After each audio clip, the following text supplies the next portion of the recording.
اعوذ باللہ من الشیطان الرجیم بسم اللہ الرحمن الرحیم اللہ اکبر لا الہ الا اللہ واللہ اکبر وللہ الحمد انہ وحدہ صدق وعدہ نصر عبدہ حزم الاحزاب وحدہ لا الہ الا اللہ ان اللہ وملائکتہ یصلون علی النبی یا ایہا الذین آمنوا صلوا علیہ وسلموا تسلیما اللہم صلی وسلم مبارک علی سیدنا محمد وعلی آلہ واصحابہ وازواجہ وذریتہ اجمعین بقدر حسنہ ونورہ وجمالہ وکمالہ رب اشرح لی صدری ویسر لی امری واحلل عقدۃ من لسانی یفقہوا قولی۔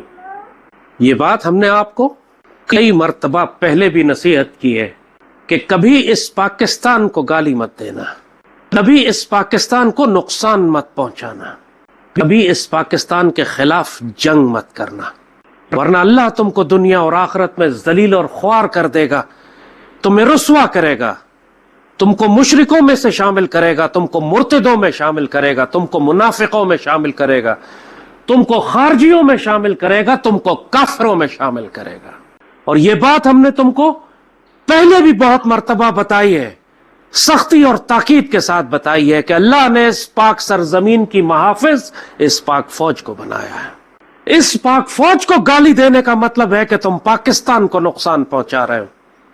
اس پاک فوج پر حملہ کرنے کا مطلب ہے کہ تم ہندو مشرکوں، یہودیوں، خوارج اور منافقوں کے ساتھ کھڑے ہو کر اللہ کے رسول کے خلاف جنگ کر رہے ہو۔ وہ تمام بد نصیب جو آج اس پاک فوج پر حملے کر رہے ہیں، چاہے اس پر گولیاں برسا رہے ہو، چاہے اس کو گالیاں دے رہے ہو، چاہے اس کے شہیدوں کی بے حرمتی کر رہے ہو، یہ ناپاک اور ذلیل لوگ، منافق اور مرتد، خوارج اور یہودیوں اور مشرکوں کے ساتھی، لعنت ہو ان کے اوپر اللہ، اس کے رسول کی اور ملائکہ کی اور مومنین کی، کہ سیدی رسول اللہ کے اس پاکستان کو یہ تکلیف پہنچا رہے ہیں۔ کیا تم یہ بات جانتے نہیں ہو کہ اس پاکستان کو سیدی رسول اللہ نے اپنی نگرانی میں تعمیر فرمایا ہے؟ جو اس وقت پاکستان کی مخالفت کر رہے تھے ان کو خود سیدی رسول اللہ نے روحانی طور پر خواب میں تشریف لا کر حکم دیا کہ اس پاکستان کی مخالفت بند کر دو۔ کیا تم نے علامہ شبیر احمد عثمانی کا وہ بیان نہیں پڑھا کہ جس میں انہوں نے کہا کہ میں پاکستان کی اور قائد اعظم کی مخالفت کرتا تھا، تو سیدی رسول اللہ نے تشریف لا کر حکم فرمایا کہ قائد اعظم میرا مجاہد ہے، اس کی مخالفت مت کرو۔ اس کے بعد انہوں نے دارالعلوم دیوبند چھوڑ کر قائد اعظم کو جوائن کر لیا، اور پاکستان بنانے کے بعد قائد اعظم کی نماز جنازہ آپ نے پڑھائی، پاکستان کا پرچم بلند کرنے کی سعادت قائد اعظم نے آپ کے حوالے کی۔ کیا تم نے خان اف قلات کا وہ واقعہ نہیں سنا ہے؟ ان کے پوتوں کی وہ باتیں، بیٹوں کی بات نہیں سنی جو یہ کہتے ہیں کہ ہم بلوچستان کے معاملے میں گمگو کا شکار تھے کہ کیا کریں؟ تو سیدی رسول اللہ تشریف لائے خان اف قلات کے خواب میں، اس کو حکم دیا کہ بلوچستان کو، قلات کو فوری طور پر پاکستان کے ساتھ شامل کرو۔ ہم نے اٹھتے ہی پاکستان کے ساتھ شامل کر دیا۔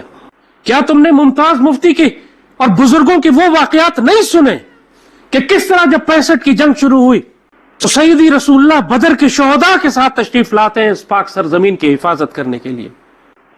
کیا تم نے وہ ہزاروں واقعات نہیں سنے کہ کس طرح اللہ اور اس کے رسول صلی اللہ علیہ وآلہ وسلم اس پاکستان کے بارے میں حساس ہیں اور اس پاک فوج پر اپنا کرم اور فضل فرماتے ہیں؟ یہ ناپاک اور ذلیل اور کمینے کہتے ہیں کہ ہمارے شہداء تنخواہ کے لیے لڑتے ہیں، ان کو تنخواہ ملتی ہے۔ وہ بے غیرت اور لعنتی منحوس، ایک شہید کا تم معاوضہ نکالتے ہو، ایک شہید کو تم معاوضہ دے کیسے سکتے ہو؟ 2 جہانوں کی دولت بھی تم جمع کر لو تو تم ایک شہید کو معاوضہ نہیں دے سکتے۔ اسی لیے شہید کا معاوضہ اللہ نے اپنے ہاتھ میں رکھا ہے۔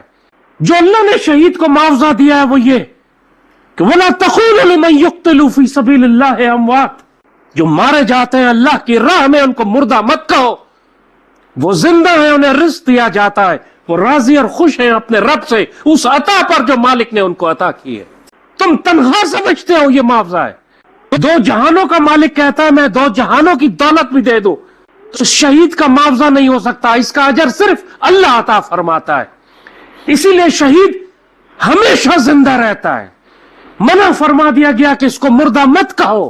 اور ایک گناہگار شہید، ایک گناہ کرنے والا شہید جو پاک فوج کا سپاہی، عام جو دین کو جانتا بھی نہیں ہے، معمولی دیہات سے آیا ہوا جو پاک سرزمین اور سبز ہلالی پرچم کی حفاظت میں مشرکوں اور جہنم کے کتوں کے خلاف لڑتا ہوا شہید ہوتا ہے، اللہ اس کو یہ انعام دیتا ہے کہ اس کو لے جا کے انبیاء صدیقین کے ساتھ بٹھاتا ہے۔ ان کا مقام انبیاء صدیقین شہداء اور صالحین کے ساتھ ہے، جن پر اللہ نے انعام فرمایا ہوا ہے، جس کی تم دعا کرتے ہو اور سورہ فاتحہ میں کہ مالک انعمت علیہم، ہمیں اس درجے میں شامل فرما جس پر آپ نے انعام فرمایا ہوا ہے۔ اور اللہ کہتا ہے میں نے انعام صرف انبیاء صدیقین شہداء اور صالحین پر فرمایا ہے۔ ایک گناہگار مسلمان جب اللہ کی راہ میں شہید ہوتا ہے تو اللہ اس کو جا کے سیدی رسول اللہ کے پاس، انبیاء کے پاس بٹھاتا ہے، عزت کا تاج پہناتا ہے۔ یہ معاوضہ ہے جو صرف اللہ دے سکتا ہے۔ تم بدبخت، لعنتی اور پلید طنز کرتے ہو سیدی رسول اللہ کے مجاہد بیٹوں پر، سیدی رسول اللہ کے مجاہدوں پر تم طنز کرتے ہو کہ ان کو تنخواہ ملتی ہے تو مر گئے تو کیا ہوا۔ تم لعنتی ہو، تم مردود ہو، کیونکہ میدان جنگ میں جو سیدی رسول اللہ کی فوج پر حملہ کرتا ہے، اللہ جلال میں اس کے بارے میں فرماتا ہے، سیدی رسول اللہ کو مخاطب کر کے فرماتا ہے میرے حبیب آپ 70 مرتبہ بھی اس کی مغفرت کریں گے تو ہم اس کی مغفرت نہیں کریں گے، کیونکہ انہوں نے اللہ اس کے رسول سے جنگ کی ہے۔ آپ ان کی نماز جنازہ مت پڑھیے، ان کی فاتحہ مت کیے۔ اور آج کے دور میں یہ قرآن کی آیتیں اس فضلو گینڈے کے اوپر نافذ ہوتی ہیں، اس لعنتی اور مردود مینگل کے اوپر نافذ ہوتی ہیں، اس لعنتی اور مردود اچکزئی کے اوپر نافذ ہوتی ہیں، اس لعنتی اور مردود اس پہاڑی شوکت کے اوپر بھارتی کمیٹی والے پہ نافذ ہوتی ہیں، اس ذلیل مولوی ہدایت اللہ پہ نافذ ہوتی ہیں، منظور خنزیر پر نافذ ہوتی ہیں۔ اور اب یہ جماعت اسلامی والا بھی شامل ہو گیا اس بغیرتوں اور کنجروں کے گروہ میں۔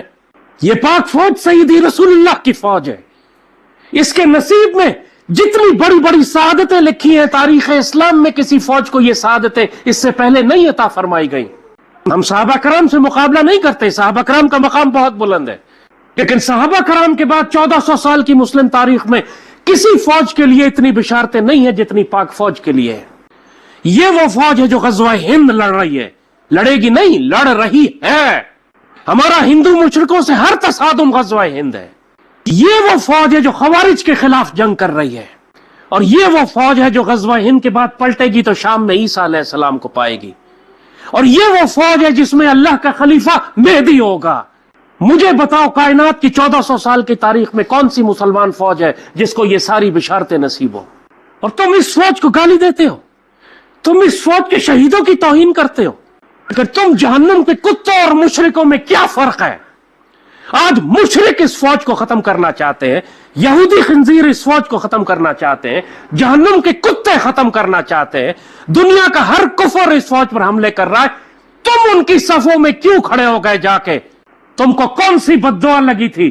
کون سے لعنتی تھے تم کہ اس وقت اس فوج کی حفاظت کرنے کے بجائے تم اس فوج پر حملے کرنے لگے؟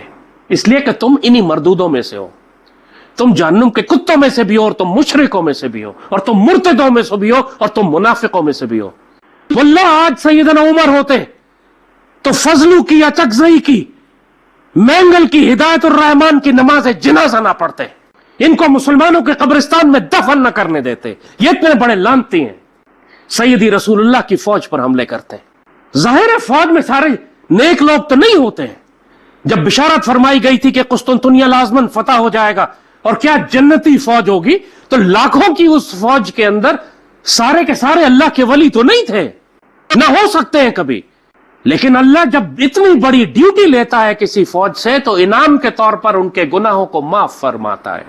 اسی لیے فرمایا گیا تھا کہ وہ فوج جو قسطنطنیہ فتح کرے گی وہ جنتی فوج ہے، اس کے سارے۔ اور یہی فرمایا سیدی نے کہ جب ایک مجاہد اللہ کی راہ میں جہاد کرتا ہے، صرف ایک رات وہ جاگتا ہے مسلمان سلطنت کی حفاظت کرنے کے لیے، مسلمانوں کی حفاظت کرنے کے لیے، اس ایک رات جاگنے کی وجہ سے اللہ اس کے اوپر جہنم کی آگ حرام کر دیتا ہے۔ ظاہر ہے کہ ہر آدمی ہم میں سے گناہگار ہے، لیکن جو اللہ کے دین کے لیے، اس پاک سرزمین کے لیے، سیدی رسول اللہ کے، پاکستان اور مسلمانوں کی حفاظت کے لیے تلواروں کے سائے میں کھڑا ہوا ہے، پھر مالک اس کو انعام اپنے کرم اور فضل کے مطابق دیتا ہے۔ تم اس کو تنخواہ دے کر اس کی قیمت نہیں ادا کر سکتے، ذلیل آدمی۔ اس کو میرا مالک کرم فرماتا ہے، اس پر احسان فرماتا ہے، اس کی زندگی کے گناہ معاف کرتا ہے، اس پر جہنم کی آگ حرام کرتا ہے، اس پر جنت کو واجب کر دیتا ہے، اور اگر وہ شہید ہوتا ہے تو پھر اس کو نبی کریم کے ساتھ جگہ دیتا ہے، انبیاء اور صدیقین اور شہداء کے ساتھ۔ یہ اجر ہے جو اللہ عطا فرماتا ہے۔ تم ناپاک اور ذلیل کہتے ہو کہ تمہیں تنخواہ ملتی ہے۔ آج یہ پاک فوج تکلیف اٹھا رہی ہے، درجنوں ہمارے بچے اور بیٹے شہید ہو رہے ہیں، پاکستان نرغے میں آیا ہوا ہے، چاروں طرف سے ہم گھیرے گئے، پوری مسلمان دنیا میں جنگیں بھڑکائی جا رہی ہیں۔ وہ جو غزہ اور فلسطین سے جنگ شروع ہوئی تھی اب ہمارے ہمسائے تک آ گئی ہے۔ تمام عرب خلیجی ممالک، سعودی عرب سے لے کر کویت تک، ان میں آگ بھڑک رہی ہے، کسی بھی لمحے آتش فشاں پھٹ سکتا ہے۔ ایسے میں دشمنوں نے پاکستان کو بھی گھیر لیا ہے، ہم پر بھی ہر قسم کا ناپاک پلیت جہنم کا کتا حملہ کر رہا ہے، اور ایسے وقت میں اللہ کے رسول کے ساتھ کھڑے ہونے کے بجائے تو مشرکوں اور مرتدوں اور خوارج کے ساتھ کھڑے ہو گئے جا کے۔ کس قسم کے لعنتی ہو تم، واللہ کس قسم کے لعنتی ہو تم۔ یہ پاک فوج، تم اس کی قدر و منزلت نہیں جانتے ہو کہ سیدی رسول اللہ کس طرح اس پاک فوج سے محبت فرماتے ہیں۔ یہ واقعات ہم نے سنائے ہیں، تم کو کتابوں میں لکھے ہوئے ہیں۔ 1971 میں میجر عباسی تھے آرمڈ کور کے، ان کی وائف ہماری سکول ٹیچر تھی بعد میں، جب میں کینٹ پبلک سکول کراچی میں 1970s میں پڑھا کرتا تھا۔ میجر عباسی میرے والد کے ساتھ تھے اور اسی محاذ پر شہید ہوئے تھے۔ ان کا ٹینک ہٹ ہوا تھا دشمن سے اور وہ شہید ہو گئے تھے۔ خوبصورت نوجوان، ابھی نئی شادی ہوئی تھی ان کی، نوجوان بیوہ چھوڑ کر اس پاک سرزمین پر قربان ہو گئے۔ ان کی شہادت کے بعد ان کے والد، اس وقت شاید ایوب خان کا وقت تھا یا 71 تھا، مجھے یہ یاد نہیں ہے، لیکن ان کی شہادت کے وقت اس وقت کے مسلمان جنرل نے ان سے پوچھا کہ آپ کیا چاہتے ہیں؟ انہوں نے کہا میں عمرے پہ جانا چاہتا ہوں۔ ان کو عمرے پہ بھجوا دیا گیا۔ وہ مسجد نبوی میں روضہ پاک پر بیٹھ کر رو رہے تھے، تو ایک آدمی وہاں اونچی آواز میں بولتا پھر رہا تھا کہ یہاں کوئی پاکستان سے ہے، یہاں کوئی پاکستان سے ہے۔ تو کچھ لوگوں نے کہا کہ جی ہم پاکستان سے ہیں، یہ بھی تھے، انہوں نے کہا میں پاکستان سے ہوں۔ اس نے ان سے ہی پوچھا کہ آپ کسی میجر عباسی کو جانتے ہیں؟ یہ حیران ہو گئے، کہنے لگے ہاں میں اس کا والد ہوں، وہ ابھی شہید ہوا ہے۔ وہ آدمی یہ پوچھ رہا تھا، وہ رونے لگا، ان کو سینے سے اٹھا کے لگایا، کہا آپ میرے ساتھ میرے گھر چلیں۔ ان کو گھر لے کر گیا، مہمان نوازی کی، کھانا کے۔ وہ پوچھتے ہیں کیا ہوا، کیوں آپ مجھے کیسے جانتے ہیں اور کیوں مجھے اپنے گھر لے کر آئے؟ کہتے ہیں مجھے رات سیدی رسول اللہ کی زیارت ہوئی، سیدی رسول اللہ نے فرمایا کہ پاکستان سے میجر عباسی کے والد آ رہے ہیں، ان کی مہمان نوازی کرو۔ میجر عباسی میرا محبوب، میرا مجاہد تھا۔ یہ باتیں صرف میں نہیں کہہ رہا ہوں، ممتاز مفتی نے لبیک میں بھی لکھی ہیں، الک نگری میں بھی لکھی ہیں۔ لبیک میں ممتاز مفتی لکھتے ہیں کہ جب وہ غزوہ بدر کے شہداء کے پاس گئے تو فوراً ممتاز مفتی کو خیال آیا کہ یہ تو پاکستان کے محسن ہیں، کیونکہ جب 65 کی جنگ شروع ہوئی تو اہل مدینہ نے خواب دیکھے کہ سیدی رسول اللہ غزوہ بدر کے شہداء کے ساتھ پاکستان تشریف لے جا رہے ہیں، کہ اس پاکستان کی حفاظت کرنی ہے۔ یہ پاک فوج سیدی رسول اللہ کی فوج ہے۔ یہ تو ہم تمہیں ماضی کے اور حال کے واقعات بتا رہے ہیں۔ ہم نے تم کو اپنے دوست بریگیڈیئر ظہور کا واقعہ سنایا تھا، میرا عزیز دوست جو مظفر آباد میں ہیلی کاپٹر کے حادثے میں شہید ہوا۔ شہادت کے کچھ عرصے کے بعد میں نے ظہور کو دیکھا، وہ یونیفارم پہنے ہوئے پاکستان آرمی کا اور ملائکہ کے ساتھ پرواز کرتے اڑتے پھر رہے تھے۔ تو میں نے ظہور سے پوچھا کہ ظہور آگے کیا معاملہ ہوا؟ وہ جواب دیتے ہیں کہ آگے اللہ نے بہت احسان فرمایا، کرم فرمایا، لیکن ابھی میں ڈیوٹی پر واپس آیا ہوا ہوں۔ میں اس سے ضد کرتا ہوں مجھے بھی ساتھ لے کے جاؤ، کہتے نہیں ابھی آپ کا وقت نہیں ہے، اور خود ملائکہ کے ساتھ پرواز کرتا ہوا چلا جاتا ہے پاکستان آرمی کے یونیفارم میں۔ یہی بات سیدی رسول اللہ نے حدیث شریف میں فرمائی ہے شہداء کے بارے میں، کہ جو ایک مرتبہ جنت میں چلا جائے گا خواہش نہیں کرے گا کہ اس کو دوبارہ دنیا میں بھیجا جائے سوائے شہید کے۔ اور جب شہید اللہ سے خواہش کرتا ہے تو آپ خود سوچیں اللہ اس کی خواہش کو رد تو نہیں کرے گا، اس کی تو ہر خواہش پوری کی جائے گی۔ اور کتنے تواتر سے یہ مثالیں ہمیں ملتی ہیں کہ ہمارے شہید جب اللہ کے پاس پہنچتے ہیں تو وہ خواہش کرتے ہیں کہ دوبارہ ڈیوٹی کے لیے واپس بھیجے جائیں۔ ان کو روحانی طور پر اسی طرح ڈیوٹی دی جاتی ہے جیسے بریگیڈیئر ظہور کا میں نے ابھی واقعہ آپ کو سنایا، اور جیسے غزوہ بدر کے شہداء سیدی کے ساتھ ڈیوٹی کر رہے ہیں روحانی طور پر اس پاک سرزمین کی حفاظت کے لیے۔ یہ پریڈ لین میں، راولپنڈی کی پریڈ لین کے اندر جب خوارج جہنم کے کتوں نے جمعے کی نماز میں جا کے ہمارے درجنوں بچوں اور افسروں اور جوانوں کو شہید کر دیا تھا، راولپنڈی میں کئی سال پہلے کا واقعہ ہے، وہاں ایک میجر جنرل بھی شہید ہوئے تھے۔ ہمارے ایک بہت اچھے دوست ریٹائر ہو گئے، کرنل اسلم حیات ان کا نام تھا. تو کرنل اسلم حیات کے دوست تھے وہ میجر جنرل جو شہید ہوئے. چند دنوں کے بعد کرنل اسلم میرے پاس آئے, مجھے واقعہ سنایا انہوں نے کہ انہوں نے خواب میں اپنے اس میجر جنرل دوست کو دیکھا, میں ان کا نام بھول رہا ہوں اس وقت, اور وہ دوست یونیفارم پہنے ہوئے اور رائفل ہاتھ میں لیے ہوئے تھے. اور کرنل اسلم سے وہ کہتے ہیں یار اسلم ڈیوٹی کا مزہ تو اب آ رہا ہے. اب شہادت کے بعد اللہ نے ان کو ڈیوٹی لگائی پاکستان کی حفاظت کی. کہتے ہیں یار اسلم ڈیوٹی کا مزہ تو اب آ رہا ہے. آپ آرمی کے قبرستان میں جائیے راولپنڈی میں, تو پریڈ لین کے جو شہداء ہیں ان میں آپ کو ان میجر جنرل کی خبر مل جائے گی, لیکن وہ وہاں ملیں گے نہیں آپ کو, وہ ملائکہ کے ساتھ کہیں اور ڈیوٹی کر رہے ہیں اس وقت. یہ وہ راز ہیں اللہ کے کہ جو اللہ کے بندوں نے, اولیاء اللہ نے کھل کر بیان کیے ہیں. اس پاکستان کو, اس پاکستان کی حقیقت, اس کا مقام سب صاحب نظر جانتے ہیں. مولانا ابو الحسن علی ندوی نے کہا تھا کہ خلافت عثمانیہ کے تباہ ہونے کے بعد جو امت کو دکھ اور تکلیف پہنچی تھی, اس کے ازالے کے لیے اللہ نے ہم کو پاکستان کا انعام دیا تھا. یہ پاکستان آنے والے وقت میں اور آج بھی پوری امت مسلمہ کی آبرو سنبھالے ہوئے ہے.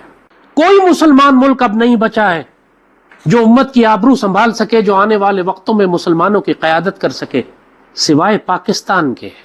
اسی لیے تم دیکھ رہے ہو کہ ہر مشرک, منافق اور مرتد اس وقت پاکستان پہ, پاک سرزمین اور اس کے سب ہلالی پرچم پر حملے کر رہا ہے.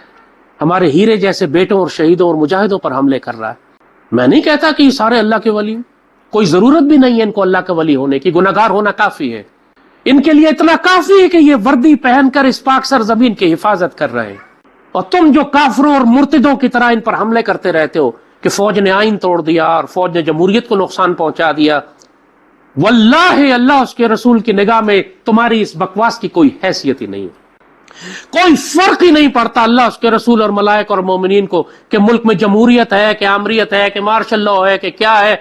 صرف اس پاک سرزمین کی حفاظت کرو, اس مسلمانوں کی حفاظت کرو. اور حقیقت یہی ہے کہ اللہ اس کے رسول صلی اللہ علیہ وآلہ وسلم کو مجاہد, سپہ سالار, حکمران پسند ہے. یہ جمہوری, خود سوچیں, جو اللہ اس کے رسول کے مزاج کو جانتا ہے, قرآن کی حقیقت کو جانتا ہے, کیا وہ اس جمہوریت سے راضی ہو سکتے ہیں؟ یہ جمہوریت جو کفر ہے, جس کو بابا اقبال نے کہا کہ انسانوں کو گنا کرتے ہیں تولا نہیں کرتے. تم کہتے ہو کہ اس فوج نے آئین توڑ دیا, 100 دفعہ آئین توڑے, جو تو تلے روندے. اللہ اس کے رسول کو دھیلا فرق نہیں پڑتا, لیکن ان کو یہ فرق پڑتا ہے کہ یہ فوج مشرکوں کے خلاف کھڑی ہے, اسی لیے اس کا اجر ہے. مرتدوں کے خلاف کھڑی ہے, خوارج کے خلاف کھڑی ہے, اور آنے والے وقتوں میں انشاءاللہ پلٹے گی تو شام میں عیسیٰ علیہ السلام کو بھی پائے گی, اور اس کے اندر امام مہدی ہوں گے. یہ اہم بات ہے. آئین کو پامال کر دیا تو جمہوریت خراب کر دی تو فوج نے سیاست میں دخل دے دیا. تم جیسے لانتی سیاستدان ہوں گے تو فوج پر فرض ہے کہ تم لوگوں کو دفن کر کے حکومت اور اقتدار پر قبضہ کرے. یہ فوج کی ڈیوٹی ہے, یہ فوج کی ڈیوٹی ہے, اس کی ذمہ داری ہے. اس لانتی جمہوریت, تم جیسے ناپاک سیاستدانوں کو بچانے کی ذمہ داری نہیں دی اللہ رسول نے فوج کو, تم کو دفن کرنے کی ڈیوٹی دی ہے. خبردار آئندہ کبھی اس پاک فوج کو گالی مت دینا, تم ویسے ہی حرام ہو چکے ہو. حرام زندگی اور حرام موت, تمہارا جنازہ جائز نہیں ہے. ہم فتویٰ دیتے ہیں کہ تمہیں مسلمانوں کے قبرستان میں دفن نہیں کرنا چاہیے, کہ تمہارے لیے 70 مرتبہ بھی مغفرت کی دعا کی جائے, خود سیدی دعا فرمائے تمہارے لیے, تو اللہ قبول نہیں کرے گا کہ تم مرتد اور منافق ہو. تم میدان جنگ میں سیدی رسول اللہ کی فوج پر حملے کرتے ہو, افواہ پھیلاتے ہو, حوصلہ شکنی کرتے ہو, شہیدوں کی توہین کرتے ہو. تم میں اور ناپاک مشرکوں میں اور جہنم کے کتوں اور یہودیوں میں کوئی فرق نہیں ہے. تم لانتی ہو, تم مرتد ہو, تم مشرک ہو, تم خارجی ہو اور تم جہنمی ہو. اور ہمارے شہزادے, اللہ اس کے رسول کی فوج کے شہزادے, زندہ رہیں گے تو غازی ہیں, ظاہراً مارے جائیں گے تب بھی زندہ ہیں اور شہید ہیں, اور انبیاء اور صدیقین اور شہداء کے ساتھ ان کا مقام ہے. تم گرد بھی نہیں پا سکتے ان کی, تم ان کے جوتوں کی خاک کے برابر بھی نہیں ہو. لانتی زبان چلاتے ہو ہمارے شہیدوں پر. حضرت عمر بن عاص مصر کی مہم پر تشریف لے جا رہے تھے, سیدی رسول اللہ نے ان سے فرمایا, دعا دی, فرمایا جاؤ اللہ تم کو مصر کی کامیابیاں بھی عطا فرمائے گا, اللہ تم کو کامیابیاں بھی عطا فرمائے گا, اور تم کو مال غنیمت بھی ملے گا. تو سیدنا عمر بن عاص فرماتے ہیں, یا سیدی یا رسول اللہ, میں مال غنیمت کے لیے تو جہاد نہیں کرتا. تو سیدی نے فرمایا کہ مرد صالح کو اگر مال صالح مل بھی جائے تو کوئی بری بات نہیں, اچھی بات ہے, جاؤ, ہمیں پتا ہے. حضرت ابو بکر صدیق, جب آپ نے مسلمانوں کی ڈیوٹی کرنا شروع کی تو اپنی تجارت چھوڑ دی. آپ کپڑے کے تاجر تھے, آپ نے تجارت چھوڑ دی. ایک تھوڑا سا وظیفہ لگ گیا آپ کے لیے, پاکٹ منی آپ کو ملنے لگی تاکہ آپ کا بس بنیادی گزارا ہو جائے. آپ نے جب پردہ فرمایا اس کے بعد سیدنا عمر نے تمام بزرگوں کو جو مسلمانوں کے خلیفہ تھے، جو مسلمانوں کی طرف سے خلافت کی طرف سے حکمران مقرر کیے جاتے یا ان کو کوئی ڈیوٹی دی جاتی تو ریاست ان کا ایک چھوٹا سا وظیفہ لگا دیتی تھی، چھوٹی سی پاکٹ منی. تمام خلفاء پاکٹ منی لیتے تھے. بعد میں آنے والوں نے خزانے کو اپنی ذاتی ملکیت بنا لیا، لیکن ہم مثالیں خلفائے راشدین کی، حضرت عمر بن عبدالعزیز کی دے رہے ہیں. اور مسلمان فوج کے لیے تنخواہ نہیں ہوتی تھی، ان کو مال غنیمت میں سے حصہ ملتا تھا. اس زمانے میں ایک ریگولر آرگنائزڈ فوج نہیں بنی تھی، تو مسلمانوں کو اللہ نے اجازت دی کہ مال غنیمت میں سے تم حصہ لیا کرو، یہ تمہاری آمدنی کا ذریعہ ہوگا، کیونکہ تم اپنا سارا وقت اللہ کی راہ میں جہاد میں گزارتے ہو، اور تمہارے بچوں کی کفالت کے لیے اللہ نے ذمہ داری اٹھائی. مسلمانوں کو اجازت دی کہ اگر تم مال غنیمت حاصل کرتے ہو، سونا اور چاندی پکڑتے ہو دشمنوں سے، تو اس میں سے ایک حصہ ریاست رکھے گی، 20%، 20% اس کا ریاست رکھے گی، اور باقی مجاہدین میں تقسیم کر دیا جائے. اس وقت جو مجاہدین کی آمدنی تھی وہ مال غنیمت تھا. تو آج اگر اس وقت جو عبداللہ بن ابی جیسا منافق فضلو ہوتا تو یہ کہتا کہ نعوذ باللہ صحابہ کرام تو مال غنیمت کے لیے جنگ کرتے. بابا اقبال نے اسی لیے مرد مومن کی صفات یہ بتائی تھی، نہ مال غنیمت نہ کشور کشائی. یہ جو مجاہدین لڑتے ہیں، مومنین لڑتے ہیں، وہ اس لیے نہیں لڑتے کہ ان کو مال غنیمت ملے گا یا وہ ملکوں کو فتح کر کے حکمران بن جائیں گے. وہ صرف اللہ کے دین کی خاطر جنگ کرتے ہیں اور جہاد کرتے ہیں اور جانیں قربان کرتے ہیں. یہ اللہ نے مقرر کیا ہے کہ جو مجاہد تمہاری طرف سے جنگ کر رہا ہے اس کے خاندان کی کفالت تمہاری ذمہ داری ہے، کیونکہ وہ خود پھر اپنے بچوں کے لیے نہیں کما سکتا، چاہے وہ مال غنیمت کی شکل میں ہو، چاہے مہینے کے ایک پاکٹ منی ہو مہینے کی جو تم اس کو دیتے ہو، جیب خرچ جو تم دیتے ہو. کیا دیتے ہو تم ایک سپاہی کو؟ اس 40,000 کے اندر تو وہ گھر کا کرایہ نہیں دے سکتا. بے غیرت، تم نے تو اس پاکستان کے اربوں خربوں کھا لیے ہیں، کبھی تم نے جہاد نہیں کیا. فضلو اور اچکزئی اور مینگل سے میں مخاطب ہوں، ہدایت الرحمان جیسے منافقوں سے مخاطب ہوں کہ تم نے ساری زندگی جہاد نہیں کیا، نہ جہاد کی خواہش کی، نہ مجاہدین کے لیے سامان دیا. اور سیدی رسول اللہ نے فرمایا کہ تم جیسا شخص اسی لیے منافق ہے. اربوں خربوں کی تم نے جائیداد بنائی اس پاک سرزمین سے، اور وہ جو 40,000 کی خاطر صرف اپنے بچوں کی پاکٹ منی جس کو ملتی ہے وہ اپنا سب کچھ قربان کر دیتا ہے، بچے یتیم کراتا ہے، بیوی کو بیوہ کرتا ہے، ماں باپ کو چھوڑ کے جاتا ہے. اور کیا دیتے ہو تم اس کو؟ 40,000. گھر کا کرایہ بھی نہیں دے سکتا اس پیسے میں وہ. اور پھر تانا دیتے ہو کہ پیسے ملے تھے اس کو مرنے کے لیے. تم کو میں کروڑوں دیتا ہوں، تم ذرا سامنے کھڑے ہونا ایک دن جہنم کے کتوں کے لائن آف کنٹرول پہ ہندو مشرکوں کے سامنے ایک رات گزارو تو صحیح. تمہیں جنت کا شوق نہیں ہے؟ تمہیں بھی تو شوق ہونا چاہیے نا. بارودی سرنگوں سے بھری ہوئی IDs لگی ہوئی سڑکوں کے اوپر تمہیں بھی ہم کھلی گاڑی میں بٹھا کے ذرا ایک چکر مار کے آتے ہیں. تم ذرا دیکھو تو صحیح کس بات کی تنخواہ ملتی ہے فوجیوں کو. یہ اللہ کا قانون ہے، یا اپنے فوجیوں کو تم مال غنیمت دو یا ان کو منتھلی پاکٹ منی دو، مگر یہ قیمت نہیں ہے ان کی اس خدمت کی جو وہ کر رہے ہیں. ان کی قیمت صرف اللہ ادا کر سکتا ہے. دو جہانوں کی کوئی دولت ان کی خون کی قیمت ادا نہیں کر سکتی. تم ہمارے شہزادوں کی توہین کرو گے، ہم تمہیں ذلیل کریں گے. واللہ اگر پاکستان میں سیدنا عمر جیسا حکمران آج ہوتا تو فضلو جیسے شخص، اچکزئی، اسفندیار ولی، ایمل ولی، ہدایت الرحمان، یہ بدذات پہاڑی، ان ساروں کو چوکوں پہ سولی چڑھاتا. کم از کم یہ تو کریں کہ ان کے شناختی کارڈ کینسل کریں، ان کے پاسپورٹ کینسل کریں، ان کی جائیدادیں ضبط کریں، ان کے بینک اکاؤنٹ بند کریں. آج کل تو الیکٹرانکلی ڈیجیٹلی آپ کسی آدمی کو جیل میں قید کر سکتے ہیں، اس طرح بند کر دیں ان کو ساروں کو. یہ صرف پاکستان کے خلاف جنگ کریں گے، کبھی مشرکوں کے خلاف بھی نہیں کریں گے، کبھی یہودیوں کے خلاف، کبھی خوارج کے خلاف نہیں کریں گے. یہ مرتد اور مشرک لوگ ہیں، منافق لوگ ہیں، ان کو پاکستان سے نکال دینا چاہیے. قرآن جو کہتا ہے کہ زمین میں فساد کرنے والوں کو کیا سزا ہوگی اس کے علاوہ کہ ہاتھ اور پاؤں کاٹے جائیں یا وہ جیل میں ڈالے جائیں یا جلا وطن کیے جائیں. ان کو جلا وطن کر دیں، نکال دیں پاکستان سے باہر. پاکستان میں تمہاری کوئی ضرورت نہیں ہے، تم ناپاک لوگ ہو، اور یہ مدینہ ثانی پاک سرزمین ہے. پاک فوج کے جوانوں کو، افسروں کو اور جوانوں کو ہم کہتے ہیں تم دل گرفتہ مت ہو، تم اداس مت ہو، تم دکھی مت ہو ان کمینوں اور ذلیلوں کی بکواس سے. اللہ اس کے رسول آپ سے پیار کرتے ہیں، مومنین آپ سے پیار کرتے ہیں، پاکستان سے پیار کرنے والے آپ سے پیار کرتے ہیں، پوری امت مسلمہ آپ سے پیار کرتی ہے، آپ کے لیے دعائیں کرتی ہے. ان چند ناپاک خنزیروں کی باتوں سے اپنا دل چھوٹا نہیں کرنا، مایوس مت ہونا. اللہ نے بہت بڑی بڑی سعادتیں تمہارے نصیب میں لکھی ہیں جس کی یہ بو بھی نہیں، خوشبو بھی نہیں پا سکیں گے یہ اتنے ناپاک لوگ ہیں، اور اللہ نے تمہارے نصیب میں لکھی ہیں. اللہ کے فضل اور کرم سے تم جنتی فوج ہو، تم غزوہ ہند کی فوج ہو، تم مشرکوں اور خوارج کے خلاف لڑنے والی فوج ہو، تمہارے شہداء بہترین شہداء ہیں، تم جن کو قتل کرتے ہیں وہ بدترین لوگ ہیں، تم پر اللہ اس کے رسول کی نگاہ ہے، غزوہ بدر کے شہداء تمہارے ساتھ مجاہد ہیں، تمہارے اوپر سایہ رکھے ہوئے ہیں، اللہ کے ملائکہ تمہاری مدد کرتے ہیں۔ آنے والے وقتوں میں، اس دور میں بھی اور آنے والے وقت میں اللہ نے تم سے بہت بڑے بڑے کام لینے ہیں۔